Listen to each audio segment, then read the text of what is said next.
Welcome back student. जैसे कि आप सभी जानते हैं, लास्ट क्लास में हमने ट्रीटमेंट ऑफ अनडिस्ट्रीब्यूटेड प्रॉफिट या एक्यूमुलेटेड प्रॉफिट का ट्रीटमेंट हमने सीख लिया था। उनकी जनरल एंट्री सीख ली थी, जो पेपर के व्यू पॉइंट से बहुत इंपॉर्टेंट है जनरल एंट्रीज। आज हम बेटा करेंगे आपका जो फुल फ्लैश क्वेश्चन है। देखो मैं आपको बताऊं तो उसमें आपको 3 अकाउंट्स बनाने पड़ेंगे नॉर्मली। एक तो आपको बनाना पड़ेगा बेटा रीवैल्यूएशन अकाउंट। 3 अकाउंट क्या बल्कि 2 अकाउंट कह सकते हैं हम, बस रीवैल्यूएशन अकाउंट और एक कैपिटल अकाउंट। और बैलेंस शीट एक अकाउंट नहीं होता, ये एक स्टेटमेंट होता है। तो ये 3 चीज़ें आपको मेन तौर पर बनानी पड़ेंगी। जैसे मैं बार बार आपको बता रहा हूँ कि बैलेंस शीट डिलीट है in the exam view point, but you have to know that in this chapter how to prepare balance sheet so that we can easily prepare in the next chapter retirement. Okay, अब बात करते हैं हम सबसे पहले account की, revaluation account की, कि रिवैल्यूएशन अकाउंट क्या होता है। तो सबसे पहले हम आज की क्लास में सिर्फ रिवैल्यूएशन अकाउंट को ही सीखेंगे बेटा। रिवैल्यूएशन अकाउंट होता क्या है, क्लियर? देखो बेटा, रिवैल्यूएशन अकाउंट क्या होता है इसे मैं आपको थोड़ा ब्रीफली समझाऊँ। देखो बेटा, revaluation account T shape account है, जैसे कि आप सभी जानते हैं। ये टी फॉर्मेट में बनता है, जहाँ पर 2 साइड होती हैं। एक क्या होती है बेटा, डेबिट, और एक होती है क्रेडिट। आप सभी जानते हैं बहुत अच्छे से। ये सारी साइड कौन सी कहलाती है, क्रेडिट, और ये साइड कौन सी कहलाती है बेटा, डेबिट। और कमाल की बात यह है कि रिवैल्यूएशन अकाउंट आपका एक तरह से नॉमिनल अकाउंट है। नॉमिनल अकाउंट आपने 11th क्लास में पढ़ा ही होगा। नॉमिनल अकाउंट कहता है बेटा कि all expenses and loss are debited and all income and gain are credited. So ये अकाउंट इसी तर्ज पर बनाया जाता है कि सारे नुकसान और एक्सपेंस डेबिट में होंगे, all expense and loss are debited and all incomes and gain are credited।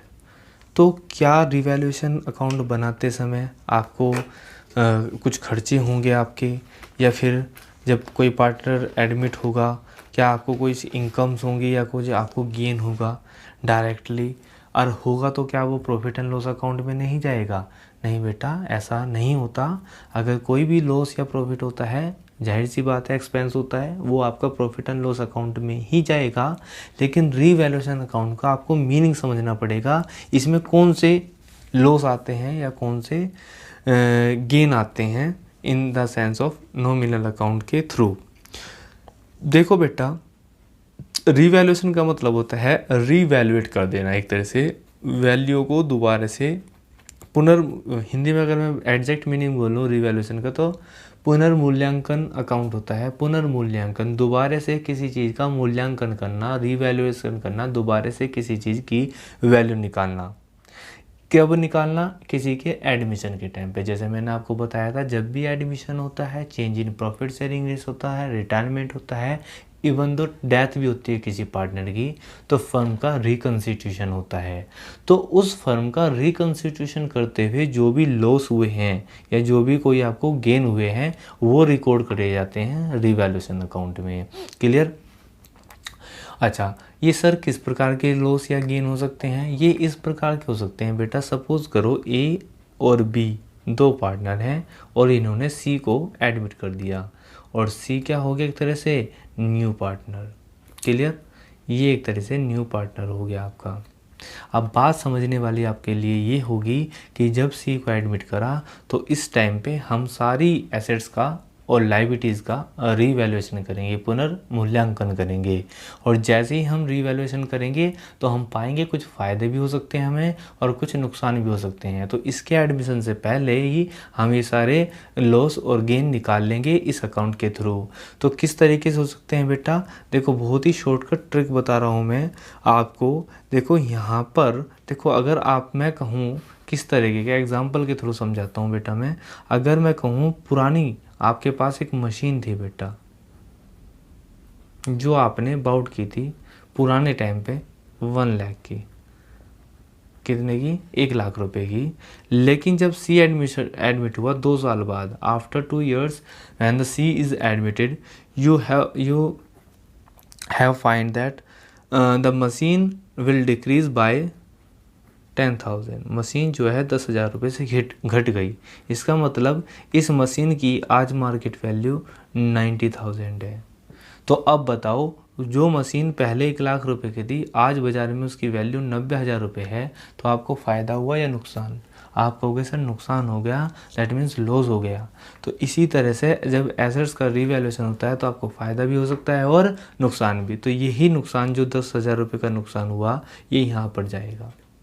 इसी तरह से उल्टा भी हो सकता है। सपोज़ करो आपने कोई लैंड खरीदी थी, जब आपने बिजनेस स्टार्ट किया था, से 2 लाख, और जब सी का एडमिशन होता है, सपोज एग्जांपल के लिए मान लेते हैं 2 ही साल बाद, तो इस लैंड की वैल्यू 2 लाख से बढ़कर सपोज करो बेटा 4 लाख की हो गई। क्लियर? तो जब ये 2 लाख से 4 लाख की हो गई, इसका मतलब ये है कि इस 2 लाख रुपए का हमें क्या हुआ बेटा, गेन हो गया। तो ये यहाँ पर जाएगा। तो तो इस तरह से आपको फ़ायदा है, नुकसान होता है। इसी तरह बेटा लायबिलिटीज़ भी होता है। लायबिलिटीज़ अगर बढ़ेंगी एक तरह से आपका नुकसान है। इसी तरह से अगर लायबिलिटीज़ घटेंगी तो आपका फ़ायदा है। इसी तरीके से अगर कोई अनरिकॉर्डेड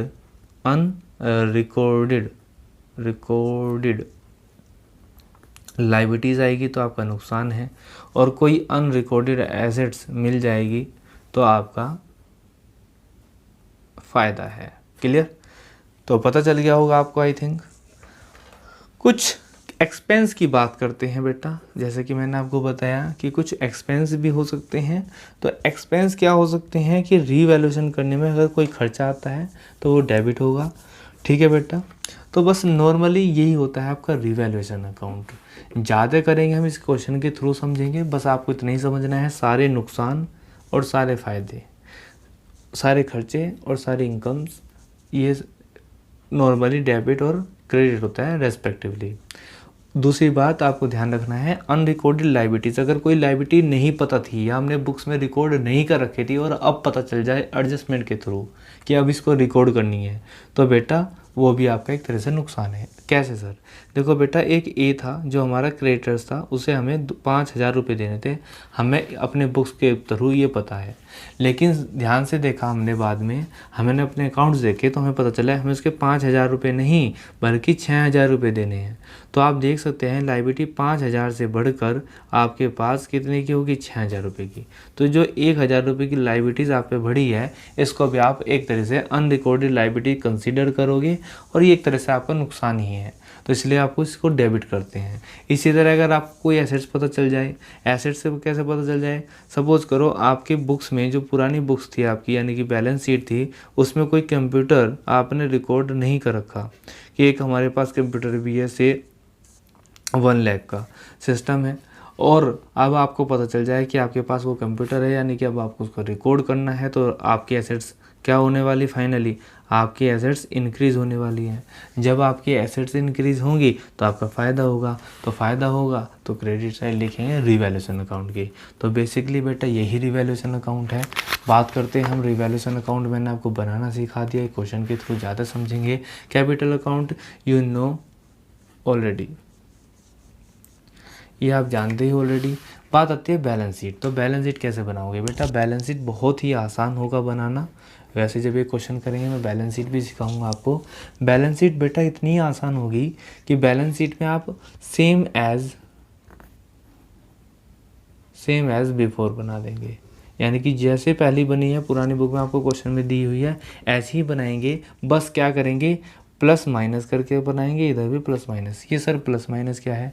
ये प्लस माइनस कुछ नहीं है। मैंने आपको जैसे अभी एग्जांपल के थ्रू बताया कि मशीन 1 लाख से 10,000 से घट के 1 लाख की थी, 10,000 से घट के 90,000 रुपये की होगी।